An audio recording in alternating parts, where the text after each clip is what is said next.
Basic یہی چیزیں ہیں عوامی ایکشن کمیٹی کی جو ہم دیگر سیاسی مذہبی جماعتوں کو لے کے ایک پلیٹ فارم مہیا کرتے ہیں، اسٹیج مہیا کرتے ہیں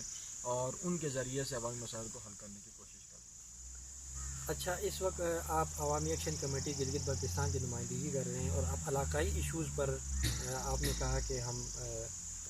پلیٹ فارم مہیا کرتے ہیں،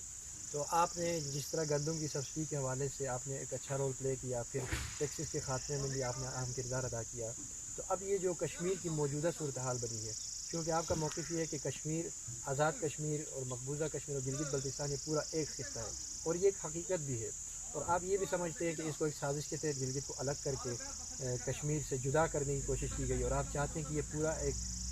ایک خطہ دوبارہ سے بنایا جائے۔ تو اس حوالے سے پھر تو اس میں کوئی دو رائے نہیں ہونی چاہیے کہ مسئلہ کشمیر جو ہے وہ گلگت کا بھی مسئلہ ہے، آزاد کشمیر کا بھی مسئلہ ہے، تو اس میں آپ کیا سمجھتے ہیں کہ عوامی ایکشن کمیٹی کس قسم کا رول پلے کر رہی ہے، اور ہماری جو دیگر سیاسی پارٹیاں ہیں، قومی پارٹیاں ہیں، ان کو اس حوالے سے کیا کردار ادا کرنا چاہیے؟ بہت شکریہ۔ دیکھیں جی، اس پہ میں پہلے عرض کر چکا کہ عوامی ایکشن کمیٹی کا کوئی سیاسی ایجنڈا نہیں ہے کہ جس کے بیس پہ ہم اس مسئلہ کشمیر کے تناظر میں کوئی الگ سے رائے قائم کر سکیں، کیونکہ ہمارے پاس 20-24 جتنی بھی سیاسی جماعتیں ہمارے اس پلیٹ فارم کا حصہ ہیں، ہر جماعت کا اس کشمیر تنازع کے اوپر الگ موقف ہے، ہر جماعت اپنا موقف رکھتی ہے، اس کے اوپر دلائل رکھتے ہیں، اس کے اوپر جو ہے نا وہ ساری چیزیں وہ اپنی جماعتی بنیادوں پہ وہ کاربند ہیں۔ البتہ اس چیز سے کسی جماعت کو کوئی انکار نہیں ہے کہ گلگت بلتستان تنازع کشمیر کا حصہ ہے، اور اس تنازع کے حل تلک گلگت بلتستان کسی بھی قسم کے انفرادی ڈیمانڈ کا وہ آپ یہ کہیں کہ اس کا متحمل نہیں ہو سکتا۔ اب جب ہم اس بات کو سمجھتے ہیں، چونکہ آپ نے دیکھا گلگت بلتستان کے اندر ایک عرصے میں ایک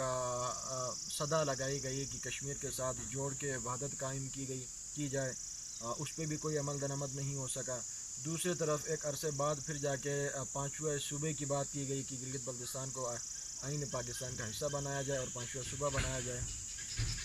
اس پہ بھی کوئی سنوائی نہیں ہوئی۔ ان دونوں وجوہات پہ مطالبات پہ عمل درآمد نہ ہونے کی بنیادی وجہ یہ ہے کہ گلگت بلتستان جس دن سے آزاد ہوا اور پاکستان کی جھولی میں گیا، اور ان لوگوں نے جس مقصد کے لیے، جس مطلب کے خاطر اس علاقے کو متنازع رکھا، آج ہم یہ کہتے ہیں کہ ہم نہ صوبے کی بات کر سکتے ہیں، ہم نہ کشمیر کی بات کر سکتے ہیں، ہم نہ خود مختار کی بات کر سکتے ہیں، کیونکہ ہم نے اپنا جو علاقہ تھا، اس کا جو کیس تھا، یہ اٹھا کے ہم نے ریاست پاکستان کی جولی میں ڈال دیا، ان کے کوڈ میں ہم نے گیند ڈال دیا۔ جب مسئلہ ان کے پاس ہے تو ہم الگ سے کوئی ڈیمانڈ نہیں کر سکتے۔ ہاں، البتہ یہ کہہ سکتے ہیں کہ جن خواہشات کے مطابق ہم نے آپ کے سپرد کیا اور جن وجوہات کی بنیاد پہ آپ نے ہمیں متنازع رکھا، ان وجوہات کی تکمیل کے لیے راستہ ہموار کیا جائے۔ اب مثال کے طور پر جب گلگت بلتستان کو تنازع کشمیر کا حصہ بنایا گیا، ویسے تو اس وقت آپ دیکھیں تو کچھ ایسے قراردادیں بھی، خطوط بھی جو موصول ہوئے قائد اعظم محمد علی جناح کو کہ بھائی میرا فنزا نگر کی جانب سے کہ ہم الحاق کرنا چاہتے ہیں، باوجود اس کے کہ اگر وہ چاہتے تو اس وقت باضابطہ طور پہ اس الحاق کو ایکسیپٹ کیا جا سکتا تھا، لیکن انہوں نے باوجود وجوہات جو یہ تھی کہ انہوں نے کہا کہ یار کچھ دنوں میں پلیبسائٹ ہونا ہے، رائے شماری ہونی ہے، تو کیوں نہ ہم گلگت بلتستان کو بھی نتھی کر دیں کشمیر کے ساتھ، تاکہ ان کا ووٹ بھی یہاں کے لوگوں کے ساتھ مل کے پاکستان کے حق میں زیادہ سے زیادہ پڑے اور پاکستان کی کامیابی ہو۔ اس نظریے کے پیش نظر گلگت بلتستان کو متنازع رکھا گیا۔ آج 72 سال ہو گئے ہیں کہ گلگت بلتستان اپنی جگہ محرومیوں کے اندر ہے اور آزاد کشمیر اپنی جگہ محرومیوں کے اندر ہے۔ دوسری بنیادی بات یہاں پہ یہ بنی کہ جس ایک ہی مشترکہ کاز کے لیے ان دو علاقوں کو متنازع رکھا گیا، باوجود اس کے ہونا تو یہ چاہیے تھا کہ جب ایک کاز کے لیے دو خطے متنازع ہیں تو ان کو مشترکہ جدوجہد کا موقع فراہم کیا جائے، تاکہ یہ دونوں علاقے مل کے اپنے مستقبل کے حوالے سے کوئی پیش رفت کر سکیں، کوئی لائعمل کوئی جو ہے نا بیانیہ قائم کر سکیں۔ اب سمپل سے ایک مثال لے لیں، کسی بھی معاشرے کے اندر آپ اگر دو فرد مد مقابل آتے ہیں یا اپنے مستقبل کا انتخاب کر دیں، اب الیکشن کی مثال آپ لے لیں، تو تو یہ امیدوار کیا کرتے ہیں؟ آپس میں جا کے بیٹھتے ہیں، بارگین کرتے ہیں، لوگوں کے پاس جاتے ہیں، ووٹ مانگتے ہیں. کیوں مانگتے ہیں؟ اس لیے کہ اپنی کارکردگی، اپنا نظریہ، اپنا منشور سامنے رکھ کے عوام کو قائل کرنے کی کوشش کرتے ہیں. اور جب عوام قائل ہوتی ہیں تو تب ان کو متبادل ووٹ ملتا ہے. ہونا تو یہ چاہیے تھا کہ گلگت بلتستان اور کشمیر کو انہوں نے ایک کاز کے لیے رکھا تھا، تو ان کے درمیان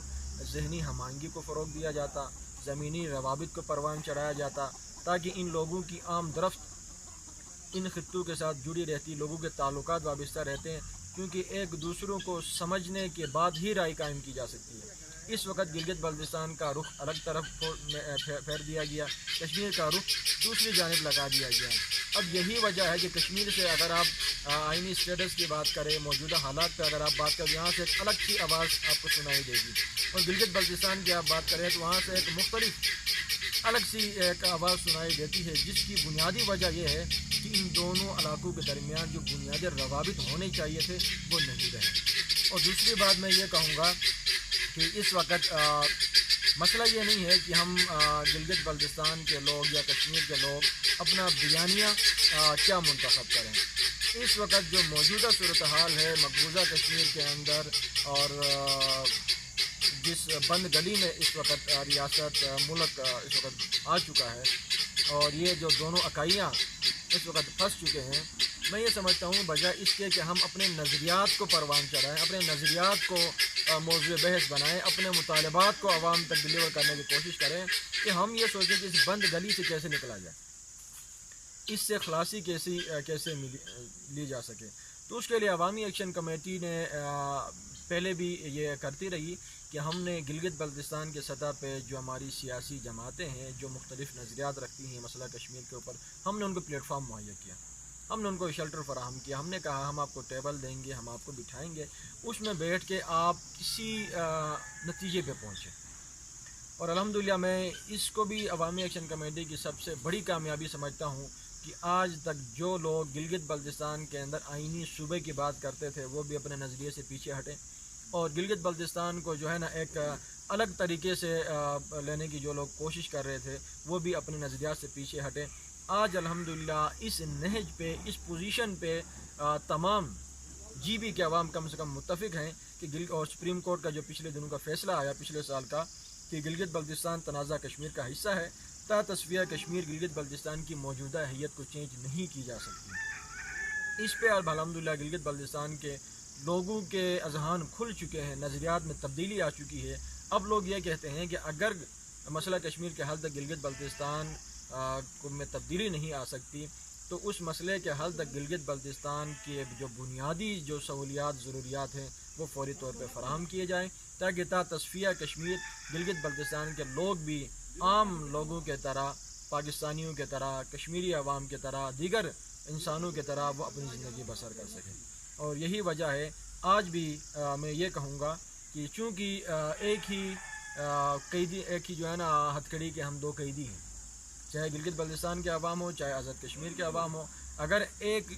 دوسرے کو چھوڑ کے آگے بڑھنا چاہے یہ چیز ممکن نہیں ہے. اس کے لیے موجودہ صورتحال میں عوامی ایکشن کمیٹی کی رائے یہ ہوگی، بلکہ ہماری کوشش بھی یہ ہوگی کہ ہم ایک بار پھر سے پلیٹ فارم مہیا کریں، شیلٹر فراہم کریں، جس کے نیچے رہتے ہوئے کشمیر کی لیڈرشپ بھی اور گلگت بلتستان کی لیڈرشپ بھی ایک گرینڈ جرگہ تشکیل دے، اور اس کے اندر واضح طور پہ یہ مطالبہ رکھا جائے کہ اگر ریاست پاکستان گلگت بلتستان اور کشمیر کے موجودہ صورتحال میں اپنا کردار ادا کر سکتا ہے تو فوری طور پہ کردار ادا کریں. نہیں، اگر یہ چیز موجودہ صورتحال میں ممکن نہیں ہے تو اس وقت تک گلگت بلتستان کے لوگوں کو ایک باوقار نظام دیا جائے جس کے اندر ان کے اختیارات لوکل افراد کے پاس موجود ہوں، اور گلگت کے اندر جو آپ ایک تسلسل دیکھ رہے ہیں کہ ایک لوکل اداروں کے اندر غیر ملازمین کی ایک کھیپ لگائی جاتی ہے، اور دیگر ایشوز کے اوپر supreme appellate court Gilgit Baltistan جو آپ کا بہت بڑا ادارہ ہے وہ بھی آج جو ہے نا لوگوں کی گرفت میں ہے، وہ بھی آج خود مختار نہیں ہے. اس کے علاوہ جتنے بھی نچلے ادارے ہیں، چاہے اداروں کی بات کریں، سیاسی سیٹ اپ کی بات کریں، بیوروکریسی کی بات کریں، اسٹیبلشمنٹ کی بات کریں، گلگت بلتستان کے اندر کوئی بھی ڈپارٹمنٹ، کوئی بھی فورم ایسا نہیں ہے جو گلگت بلتستان کے لوگوں کی حقیقی معنوں میں ترجمانی کر سکے. بلکہ ڈکٹیشنز کے طور پہ گلگت بلتستان کے لوگوں کو چلایا جاتا ہے۔ یہی بنیادی چیزیں ہیں، ان کے حصول کے لیے عوامی ایکشن کمیٹی ایک بار پھر سے وہ شیلٹر فراہم کرنے کو تیار ہے۔ موجودہ صورتحال میں مقبوضہ کشمیر کے اندر جو آرٹیکل 35A اور 370 جو وہاں ختم کیا جا چکا ہے، اس کو نہ صرف عوامی ایکشن کمیٹی ایک جابرانہ قبضہ سمجھتی ہے اس علاقے کے اوپر، بلکہ ہم سمجھتے ہیں وہ سوالیہ نشان ہے پاکستانی گورنمنٹ کے اوپر بھی۔ وہ وجوہات، وہ حکمران جن کے غلط فیصلوں کی وجہ سے وہاں ایک ظالم کو یہ موقع ملا کہ انہوں نے اپنے جبر کا تسلسل روا رکھا۔ آج پچھلے دنوں انہوں نے باقاعدہ طور پہ اس خطے کو، انہوں نے جب اٹوٹ انگ کا نعرہ لگایا، انہوں نے اس کو عملی جامہ بھی پہنایا۔ بدقسمتی سے ہم شہرک کہتے ہوئے شہرک کٹتی دیکھتے رہے، اور شہرک کو 2 لخت ہوتے ہوئے بھی ہم صرف جو ہے نا دعاؤں پہ اکتفا کرتے رہے۔ تو بنیادی یہ چیزیں ہیں۔ موجودہ جو صورتحال میں گلگت بلتستان کے لوگ ہوں، آزاد کشمیر کے لوگ ہوں، ہمیں ایک صف میں کھڑا ہو کے ہم نے مقبوضہ کشمیر کے وہاں کے جو عوام ہیں، وہاں کے جو مسلمان ہیں، وہاں کے جو لوگ ہیں، اس سرزمین سے وابستہ جو لوگ ہیں، ان کے دفاع کے لیے کوئی ملک کرے نہ کرے، ہمارے اوپر لازم ہے کہ ہم ان کے دفاع میں صف اول کا کردار ادا کریں۔ اور یہ اسی صورت ممکن ہے کہ جب گلگت بلتستان اور آزاد کشمیر کی حکومتیں بھی اور یہاں کی اپوزیشن بھی، سیاسی مذہبی جماعتیں بھی اپنی پارٹی پالیسیوں کو، پارٹی منشور کو بالائے طاق رکھتے ہوئے موجودہ صورتحال میں نریندر مودی کے خلاف جو ہے نا انڈین گورنمنٹ کے فیصلوں کے خلاف صف آرا ہوں، ایک صف میں کھڑے ہوں، تاکہ پاکستان جس مقصد کے لیے جو وکالت کر رہا آزاد کشمیر کا یا پورے اس خطے کا، اس میں تقویت دی جا سکے۔ اور اس کے بعد پھر ریاست پاکستان سے ہمارا اجتماعی طور پر یہ مطالبہ ہو کہ جب تک مسئلہ کشمیر حل نہیں ہوتا رائے شماری کے ذریعے سے، تب تک ان دونوں علاقوں کے اندر جو بنیادی انسانی حقوق ہیں وہ فراہم کی جائے، اور ان کو حق ملکیت اور حق حاکمیت کا پورا حق دیا جائے۔ جی، جیسا کہ آپ نے فرمایا کہ مسئلہ کشمیر، گلگت بلتستان اور آزاد کشمیر، یہ دونوں جب مل کر آگے بڑھیں گے تو یہ حل کی طرف جا سکتا ہے۔ تو اس حوالے سے آپ نے کہا کہ ہمیں دوبارہ سے ایک ہونے کی ضرورت ہے۔ تو ہم دیکھتے ہیں کہ پچھلے تقریباً 40 سال کا عرصہ ہوا کہ ہمیں 2 الگ الگ راستوں میں ڈالا گیا۔ تو اس حوالے سے اگر دیکھا جائے تو ہمیں دوبارہ سے ایک ہونے کی بالکل اشد ضرورت ہے۔ تو میں آزاد کشمیر کے عوامی ایکشن کمیٹی کے چیئرمین جناب سردار عابد صاحب سے پوچھنا چاہوں گا کہ آخر وہ ہمارے کون سے مشترکات تھے جن کی وجہ سے ہم 40 سال پہلے ایک تھے، اور اب ایسا کیا مطلب ہمارے وہ چیزیں ہیں جو ہمارے درمیان مشترک ہیں جن کی بنیاد پر ہم دوبارہ ایک ہو سکتے ہیں، کیونکہ ہم دیکھ رہے ہیں کہ گلگت بلتستان اور آزاد کشمیر کے درمیان کوئی ہم آہنگی نہیں ہے۔ تو آپ کیا سمجھتے ہیں کہ ہم آہنگی کے لیے ہمیں کس قسم کے اقدامات اٹھانے کی ضرورت ہے، اور وہ کون سے مشترکات ہیں جن پر ہم ایک ہو سکتے ہیں؟ بسم اللہ الرحمن الرحیم۔ سب سے پہلے تو بھائی صاحب آپ کو کشمیر میں ویلکم کرتے ہیں اور آپ کا شکریہ ادا کرتے ہیں کہ آپ آئے اور آپ نے ہمیں یہ موقع دیا آپ کے چینل نے کہ ہم اپنا موقف اپنے دوستوں کے سامنے، اپنے لوگوں کے سامنے پہنچا سکیں۔ جہاں تک آپ کے سوال کا تعلق ہے، تو اگر ہم تاریخ میں بھی جائیں تو یہ خطہ ایک ہی لوگوں کا ہے۔ پہاڑ کے اس طرف گلگت بلتستان ہے، پہاڑ کے اس طرف آزاد کشمیر ہے۔ میں نے ابھی تھوڑی دیر پہلے جہاں پر اس وقت ہم بیٹھے ہوئے ہیں، آپ کو میں نے دکھایا کہ یہاں سے آپ پہاڑی سلسلہ شروع ہوتا ہے،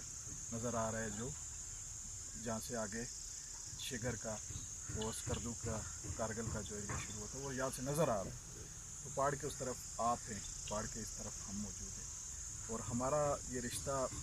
کوئی چند سالوں پر محیط نہیں ہے، صدیوں پر محیط ہے۔ اور یہ خطہ جو ہے، خصوصاً گلگت بلتستان، آزاد کشمیر، یہ اس کا ایک تاریخی پس منظر ہے،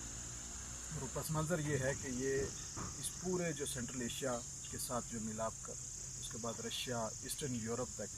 یہ جو سلک وے روٹ جس کو کہا جاتا ہے کہ جو شاہراہ ریشم کا، تو یہ شاہراہ ریشم جو ہے یہ ملاتا ہے پورے دنیا کے ساتھ، اور اس کا ایک بہت بڑا جو تجارتی ہب تھا یہ۔ اور اس تجارتی ہب کو ختم کرنے کے لیے، اس راستے کو کاٹنے کے لیے برٹش امپائر آئی، اور انہوں نے اس کو مہاراجہ گلاب سنگھ کو سپورٹ کیا، اور جو آخری لڑائی انگریزوں نے لڑی ہے وہ تھول کے مقام پہ،